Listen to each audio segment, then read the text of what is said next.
এই পৃথিবীতে মায়ের মতো কেউ নেই। দেখুন মা কতটা কঠোর। একটি কুকুরকে দেখে অনুসরণ করুন যে সেই কুকুরটি বাচ্চাদেরকে দুধ খিলাচ্ছে এবং বাচ্চাদেরকে দুধ খিলানোর সময় একটি সাপে ছবল মেরে রেখেছে সেই কুকুরটির মুখে।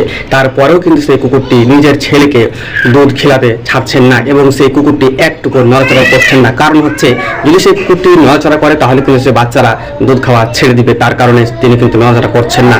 তাহলে ছেলেদের প্রতি মায়ের কতটা ভালোবাসা এই কুকুরটির দিকে দেখে একটু অনুসরণ করুন। যারা আমাদের মায়েরাকে যারা আমরা কষ্ট দিচ্ছি তারা এই কুকুরটির দিকে দেখে অনুসরণ করুন যে এই কুকুরটি কিভাবে তার বাচ্চাদেরকে কিভাবে দুধ পান করাচ্ছে। সেরকম ভাবে ঠিক আমাদের মাগুলো সেরকম বাচ্চাদেরকে নিজের বাচ্চাদেরকে দুধ পান করিয়েছে, বাচ্চারাকে মানুষ করেছে। আর মানুষ করার পরে আজকে সেই মানুষরা সেই ছেলেরা মা বাবাকে দেখছে, মা বাবাকে তুচ্ছ মনে করছে। এই কুকুরটির দিকে দেখে আপনারা অনুসরণ করুন এবং এই ভিডিওটিকে আপনারা বেশি বেশি করে শেয়ার করবেন এবং অন্যদেরকে দেখার সুযোগ করবেন। কারণ হচ্ছে এই কুকুরটির দিকে দেখে যাতে মানুষ কিছু বুঝতে পারে যে মায়ের কতটা ভালোবাসা রয়েছে এবং মায়ের সাথে কিভাবে মানুষকে চলতে হবে অবশ্যই আপনারা দেখে বুঝতে পারছেন।